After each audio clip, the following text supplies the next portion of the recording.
नमस्कार साथियों, कैसे हैं आप सब लोग। उम्मीद करता हूं आप सब लोग अच्छे होंगे और काफ़ी अच्छी आप लोगों की तैयारी चल रही होगी। तो स्वागत है आपका हमारे यूट्यूब चैनल की एक और वीडियो में। तो आज की वीडियो में हम बात करेंगे सामान्य हिंदी प्रैक्टिस सेट की, जो कि हमारे चैनल की बहुत ही प्रसिद्ध जो है प्रैक्टिस सेट है। ठीक है, इसमें हम आज भाग है 35। इसमें आज हम हिंदी के विभिन्न जो महत्वपूर्ण सवाल है उनके बारे में चर्चा करेंगे कि किस तरीके से सवाल आते हैं। तो चलिए वीडियो को शुरू करते हैं। तो आज की वीडियो का पहला सवाल है, अभिज्ञ समानार्थी क्या होगा। ठीक है, अभिज्ञ का समानार्थी बताना है हमने। एक शब्द दिया गया है अभिज्ञ और उसका हमने बताना है समानार्थी क्या होगा। इसके ऑप्शन है जानकारी, भिक्षुक, अभिनेता और निपुण। तो अभिज्ञ का जो समानार्थी शब्द होता है वह होता है ऑप्शन डी, निपुण। फिर है अगला, कबूतर खाना किसका उपन्यास है। ठीक है, एक बहुत ही महत्वपूर्ण उपन्यास है कबूतर खाना। हमने बताना है कि इसके रचनाकार कौन है। इसके ऑप्शन है पीताम्बर दत्त बड़थवाल, हरिशंकर परसाई, मनोहर श्याम जोशी और शैलेश मटियानी। अगर बात करें कबूतर खाना उपन्यास की, तो यह प्रसिद्ध उपन्यास है शैलेश मटियानी जी का। और शैलेश मटियानी जी की बात करें तो इनके जो अन्य प्रमुख उपन्यास है उसमें सबसे महत्वपूर्ण और इम्पोर्टेंट है बोरीवली से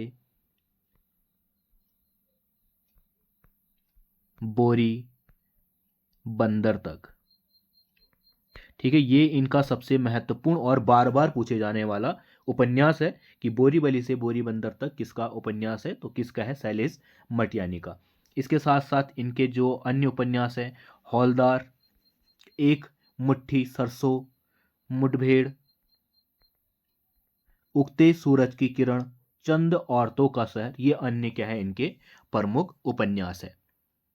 ठीक है, तो कबूतर खाना किसका उपन्यास हो गया, शैलेश मटियानी जी का। अगला सवाल है, संस्कृत से सीधा संबंध किस भाषा का है। तो देखिए, हिंदी भाषा का जो उद्गम है वह संस्कृत से हुआ है, परंतु संस्कृत से डायरेक्ट ही जो है उद्गम नहीं हुआ है किसका, हिंदी का। इसका एक विकास रहा, इसका एक क्रम रहा संस्कृत से हिंदी तक आने में। तो उसी विकास के क्रम में हमने बताना है कि संस्कृत के पास या संस्कृत से सीधा संबंध किसका रहा। ठीक है, तो सबसे पहले जो भाषा बोली जाती थी भारत में वह बोली जाती थी संस्कृत। इसके बाद यह थोड़ा विकसित हुई और फिर बोले जाने लगी पाली। ठीक है, पाली के बाद आई प्राकृत और प्राकृत के बाद आया अपभ्रंश। अपभ्रंश के बाद आया अवहट्ट और अवहट्ट के बाद आई हिंदी। ठीक है, तो ये क्या है, हमारा हिंदी का क्रम है। तो इसमें संस्कृत के साथ जो संबंध है वह पाली का है, यानी कि यहाँ पे हमारे पास ऑप्शन डी दिया गया है पाली, तो वह क्या है, सही है। ठीक है, फिर है अगला सवाल, जिसके पास कुछ ना हो के लिए एक वाक्य। तो यहाँ पे हमें एक वाक्य दिया गया है, जिसके पास कुछ ना हो, हमने इसके लिए एक वाक्य बताना है। इसके ऑप्शन है ए अकिंचन, बी निरामिस, सी उऋण और डी कर्जदार। तो अगर जिसके पास कुछ ना हो के लिए एक शब्द का प्रयोग किया जाता है अकिंचन का। ठीक है, अकिंचन के लिए ही प्रयोग किया जाता है जिसके पास कुछ ना हो। और निरामिस का प्रयोग किया जाता है मांस रहित भोजन। ठीक है, निरामिस किसको कहा जाता है, मांस रहित भोजन को निरामिस कहा जाता है। ठीक है, कर्जदार आप लोग पता ही है, जो क्या हो, किसी भी ऋण में हो उसको क्या कहते हैं, हम कर्जदार कहते हैं। फिर है अगला सवाल, निषिद्ध का विलोम बताइए। ठीक है, हमें एक शब्द दिया गया है निषिद्ध, हमने इसका विलोम बताना है। इसके ऑप्शन है सिद्धि, उधम, सॉरी अधम, सी विहित और डी शुद्ध। ठीक है, तो निषिद्धि का जो विलोम होगा निषिद्ध का, वह होगा हमारा विहित, यानी कि ऑप्शन सी क्या होगा यहाँ पे सही होगा। इसके साथ अगर सिद्धि की बात करें तो इसका विलोम होता है असिद्धि। ठीक है, अधम की बात करें तो इसका होता है उत्तम और शुद्ध की बात करें तो इसका होता है क्या, अशुद्ध। अगला सवाल है एकेक में कौन सी संधि होगी। तो हमें एक शब्द दिया है, ठीक है, एकेक। तो हमने बताना है इसमें कौन सी संधि है। इसके ऑप्शन है गुण संधि, बी अयाद्य संधि, सी यण संधि और डी वृद्धि संधि। अगर बात करें एकेक की तो इसमें जो संधि विच्छेद होगा इसका वह होगा एक एक, ठीक है। तो पहले पद का अंत जो हुआ है वह हुआ है अ में और दूसरे पद का आरंभ हुआ है ए में, और ये क्या बनेगा हमारा अय बनेगा, ठीक है। क्या बनेगा अय बनेगा। तो इसी को हम क्या कहते हैं वृद्धि संधि कहते हैं। जहां पे ए अय ये सब चीजें बनती हैं उसको हम क्या कहते हैं वृद्धि संधि कहते हैं। तो इसका जो सही आंसर होगा वह क्या होगा ऑप्शन डी वृद्धि संधि। फिर है अगला सवाल मन चंगा तो कटौती में गंगा वाक्य का प्रकार बनाइए बताइए। ठीक है, हमें एक वाक्य दिया गया है मन चंगा तो कटौती में गंगा। हमने बताना है इसमें वाक्य का प्रकार कौन सा है। ए सरल वाक्य, बी संयुक्त वाक्य, सी मिश्र वाक्य और डी इनमें से कोई नहीं। तो इसकी बात करें तो ये कैसा वाक्य होगा मिश्र वाक्य होगा, ठीक है। अगर आपको मिश्र वाक्य संयुक्त वाक्य और सरल वाक्य की पहचान करना नहीं आता है तो हमारे चैनल में एक सीरीज पड़ी है सामान्य हिंदी की, ठीक है, प्लेलिस्ट होगी, आप वहाँ पे जाके हमारा एक वाक्य का पूरा चैप्टर पढ़ा है, ठीक है। इस टॉपिक से रिलेटेड हमने पूरी वीडियो बनाई है, आप वहाँ पे जाके ज़रूर देख सकते हैं, ठीक है। और मैं लिंक भी नीचे डाल दूंगा। फिर है अगला सवाल, गागर से सागर भरने का कार्य किस कवि ने किया था। ठीक है, इसके ऑप्शन है रसखान, धनानंद, बिहारी और सूरदास। तो गागर से सागर भरने का कार्य किया था सूरदास जी ने। ऑप्शन डी क्या होगा यहाँ पे सही होगा।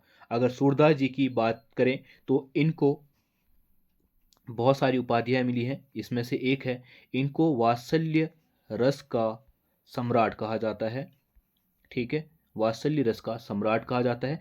और इसी के साथ साथ सूरदास जी को अष्ट सखा की भी उपाधि दी गई है, ठीक है। इनको क्या कहा जाता है और अन्य अष्ट सखा। और अगर बात करें इनकी रचनाओं की तो सूरसागर, ठीक है, सूरसागर, सूर सरावली,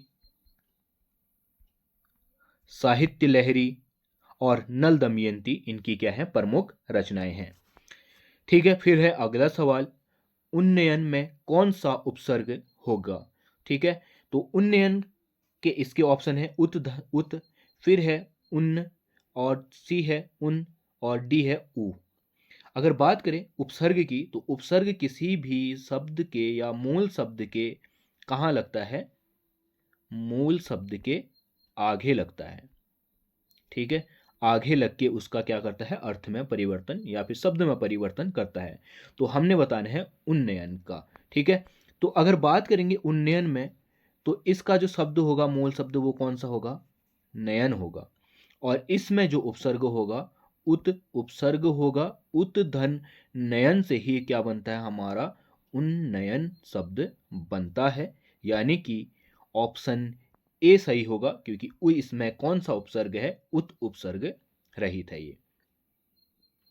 फिर है अगला सवाल, नमक किस भाषा का शब्द है। तो हमने बताना है नमक किस भाषा का शब्द है। देखिए भारत जो है बहुत सी विविधताओं से भरा हुआ देश है और इसमें लगातार प्राचीन समय से ही बहुत सारे विदेशी आए, पुर्तगाली आए, ठीक है। तो उन सभी की भाषाओं का एक बहुत बड़ा प्रभाव पड़ा है, ठीक है। एक तो हमारी हिंदी में सबसे बड़ा प्रभाव किसका है संस्कृत भाषा का, ठीक है, जो कि हमारे प्राचीन समय से चलती आई है। उसी के साथ साथ समय समय पर उत्तराखंड में बहुत सारे विदेशी आए तो उनकी भी भाषाओं का बहुत सारे शब्द हमने अडॉप्ट किए हैं, अपनी भाषा में शामिल किए हैं, जो कि हमारी हिंदी भाषा में बहुत घुल मिल गए हैं और हमें लगता नहीं है कि हम उनको क्या एक विदेशी शब्द को बोल रहे हैं, ठीक है। तो देशज जो देसी शब्द हो जाए उसको हम देशज कहते हैं और जो विदेश से आए हुए शब्द हैं हमारे भारत की सीमा के अंतर्गत अंदर उनको हम क्या कहते हैं विदेशी शब्द कहते हैं, ठीक है। तो जो विदेशी शब्द हैं उनमें से बहुत सारे हैं जैसे अरबी हो गया, फारसी हो गया, ठीक है। तो ये सब क्या है हमारे विदेशी शब्द हैं। तो हमने बताना है कि नमक किस भाषा का शब्द है। इसमें ऑप्शन है अरबी भाषा का, हिंदी भाषा का, संस्कृत या फिर फारसी। अगर बात करें हमारा नमक शब्द की तो नमक शब्द किस भाषा का शब्द है फारसी भाषा का, यानी कि ऑप्शन डी क्या हो जाएगा यहाँ पे सही हो जाएगा। तो ये क्या थे, ये आज के कुछ महत्वपूर्ण सवाल थे। उम्मीद करता हूँ आपको सवाल पसंद आए होंगे और आपको वीडियो भी पसंद आई है। तो अगर वीडियो पसंद आई है और यहाँ तक आपने देख लिया वीडियो, तो वीडियो को लाइक कर देना। साथ ही साथ चैनल में नए हो तो चैनल को सब्सक्राइब भी कर देना। हम मिलते हैं अगली वीडियो में, तब तक के लिए बाय।